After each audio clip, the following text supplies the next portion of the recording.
Ciao a tutti! So, is football finally coming home? En tout cas, nous, on se dirige à Wembley pour les demi-finales.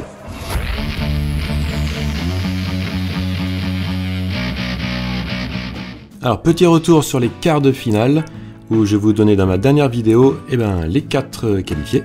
4 sur 4. L'Espagne, je les voyais quand même dominer un peu plus facilement la Suisse, mais ils ont été tellement maladroits devant les buts, alors que la Suisse n'a quand même pas été très dangereuse. Comme je vous l'avais annoncé, ils avaient fourni un très gros effort contre la France, ils n'avaient plus beaucoup d'essence dans le moteur. Ensuite, le deuxième match, comme je vous l'avais annoncé, qualif de l'Italie. La Belgique a vraiment été trop handicapée par la blessure de De Bruyne et l'absence de Hazard. C'est dommage pour cette génération à qui il a manqué un petit quelque chose pour aller au bout. Ensuite, le Danemark, ça passe aussi. On avait donné Danemark ou match nul et les deux équipes marquent à 2,40. Et enfin, je vous ai donné aussi l'Angleterre qui gagne sans encaisser de but à 1,85.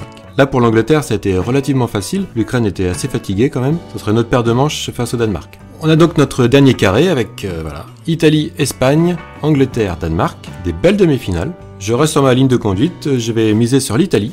L'Italie impressionnante sur ce tournoi. Ils ont facilement gagné leurs 3 premiers matchs de groupe. Ensuite, ils ont dû puiser un peu dans leurs ressources pour battre l'Autriche. Et enfin, contre la Belgique, ils ont vraiment maîtrisé leur match. Ils ont vraiment mis le pied sur le ballon, ils étaient assez hauts sur le terrain. Le côté gauche très efficace avec Spinazzola et Insigne. Petit problème, c'est que Spinazzola s'est blessé, il sera absent contre l'Espagne, probablement remplacé par Emerson, qui a pas beaucoup joué cette saison à Chelsea. Du coup, cette partie gauche de la défense risque d'être un peu le point faible de l'Italie. Mais globalement, je les vois quand même largement au-dessus de l'Espagne, qui s'en est sorti d'extrême justesse en phase de groupe, en gagnant seulement son 3e match. Ensuite, en 8e de finale, ils sont passés en prolongation, face à la Croatie. Et enfin, en quart de finale, au tir au but face à la Suisse. C'est un parcours très limite qui ressemble à celui du Portugal à l'Euro 2016, mais pour eux, j'ai peur que ça s'arrête là. Leur jeu est vraiment stéréotypé, beaucoup de passes latérales, peu de verticalité, au contraire de l'Italie qui sait accélérer au bon moment. Et on a vu au dernier match aussi que l'Espagne s'est montrée très maladroite devant les buts. Alors pour moi, il n'y a vraiment pas photo sur ce match. Je mise sur les victoires de l'Italie, 2,50 en victoire sèche, tout ça vraiment value, ça vaut vraiment le coup. Et j'ai même envie de tenter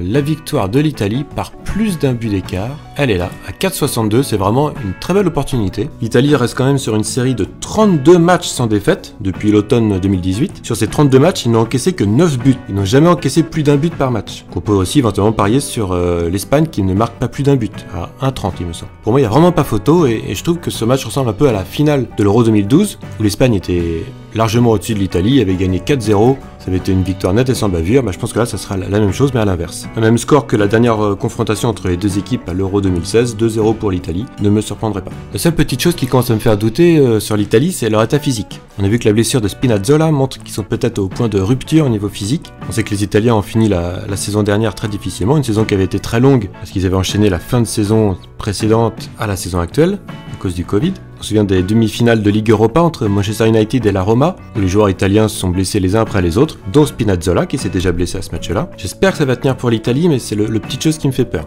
1 ou 2 blessés de plus et ça pourrait mettre en péril leur victoire finale. Toujours est-il que sur ce match, je vois l'Italie au-dessus. Pour moi, l'Espagne n'est pas assez efficace dans le dernier geste. En plus, ils seront privés de Sarabia, qui pourrait être remplacé par Dani Olmo, qui n'a pas été excellent, je trouve, sur les derniers matchs, ou alors Gerard Moreno. Oui, pour moi, c'est l'Italie. Deuxième rencontre, mercredi, entre l'Angleterre et le Danemark. Je vous le disais, je pense que ce sera un petit peu plus difficile pour l'Angleterre que contre l'Ukraine, qui était vraiment au bout du rouleau.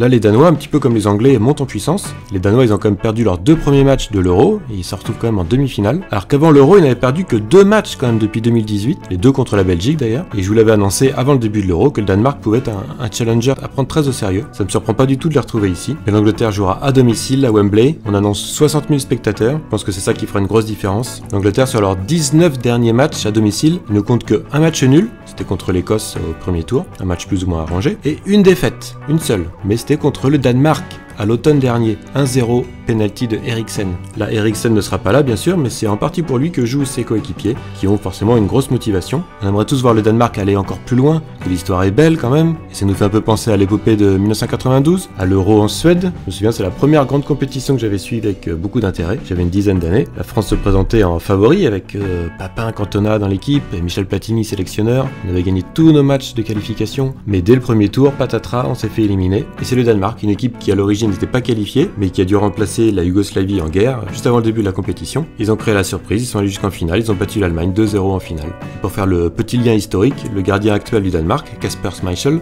est le fils de Peter Schmeichel qui était dans les buts en 92. Donc voilà, ça sera une belle histoire, mais j'ai peur pour eux que ça s'arrête ici. Mais je pense quand même qu'ils vont se battre, que ce sera un match disputé. Et je verrais bien l'Angleterre encaisser enfin un but, eux qui sont pourtant sur des clean sheets depuis 11 matchs. Là, comme la victoire sèche de l'Angleterre ne vaut pas vraiment le coup à 1,74, j'ai envie de miser sur l'Angleterre qui gagne et les deux équipes qui marquent. Et là, vraiment, pour le coup, ça vaut le coup à 3,90. Voilà, les Danois qui se battent bien, mais qui échouent aux portes de la finale. Et sur ce match, ça va être très intéressant de voir si Gareth Southgate conserve son 4-2-3-1, qui a été très efficace contre l'Ukraine, notamment avec Mason Mount en milieu offensif, ou alors s'il reprend son 3-4-3 qu'il avait utilisé contre l'Allemagne, pour bloquer les ailiers danois, Meile et Striger Larsen. Ça nous donnerait une magnifique finale Italie-Angleterre, que j'annonce depuis un petit moment déjà. Pour moi, c'est la finale parfaite entre les deux meilleures équipes de ces dernières années. D'ailleurs, si vous me suivez sur Twitter, je vous donnais dès le mois d'avril ces deux vainqueurs potentiels, à l'époque avec des cotes très intéressantes, 13 pour l'Italie et 6,5 pour l'Angleterre. Je trouve ça mérité et beau pour le football de retrouver ces deux équipes en finale.